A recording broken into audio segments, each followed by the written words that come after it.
On Halloween weekend 2014, Turtle Rock Studios and 2K Games turned on their servers for the big alpha version of Evolve to anyone who pre-purchased the game or had a copy of XCOM: Enemy Unknown on Steam, allowing people to test out the game in its current state. When I first heard about the game, I thought it was going to involve 4 hunters searching a small island for one monster, deathmatch style, where death is permanent until the next round.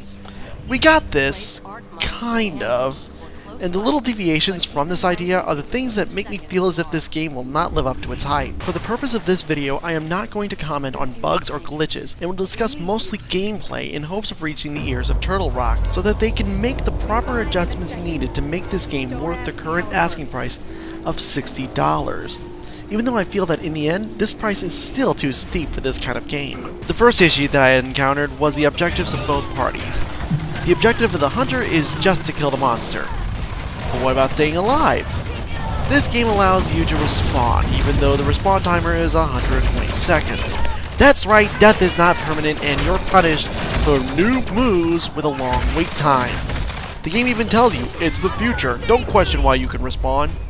The explanation is lazy. Respawning in a monster hunt like this makes it seem like the hunters are invincible, and setting the respawn timer to 2 minutes is very dickish. Actually, the monster can win via killing, but the monster must kill all of the hunters within that time limit, and their little dog too.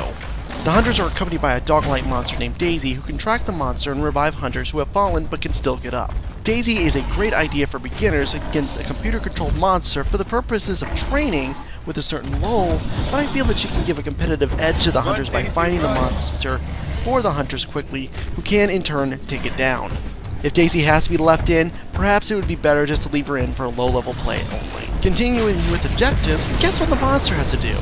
While the monster can achieve victory by killing all of the hunters, it can also achieve it by destroying a power relay. I understand that the story of the game is that the monsters are retaliating against the colonization of their territories, but why just a power relay? Why not other vital areas of the settlement?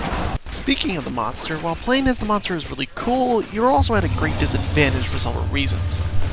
The first is that the hunters get notifications every time you gain a new power, preventing any kind of surprises. The second is that you spawn pretty close to the hunter's drop point.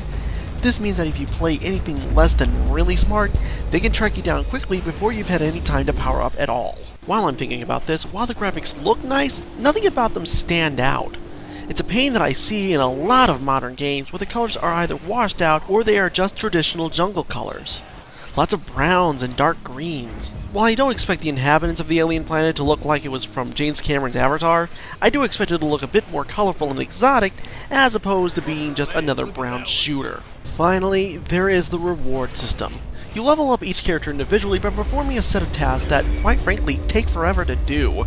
For example, the first 3 of the Assault class are inflicting 16,000 points of damage with the Lightning Gun, inflicting 29,000 points of damage with the Arc Mines, and inflicting 6,000 damage with the Assault Rifle. When compared to how much damage you actually inflict, this is quite a bit. This feels like kind of a grind you'd have to do on a bad mobile game, now on a full-price title. Really not a good combination. If I was to review Evolve right now, I'd equate it to that board game you only bust out once in a while when you've got friends over and no one wants to play anything else. It's fun for something different, but not something you'd want to play regularly. As a result, it's not worth the $60 price point.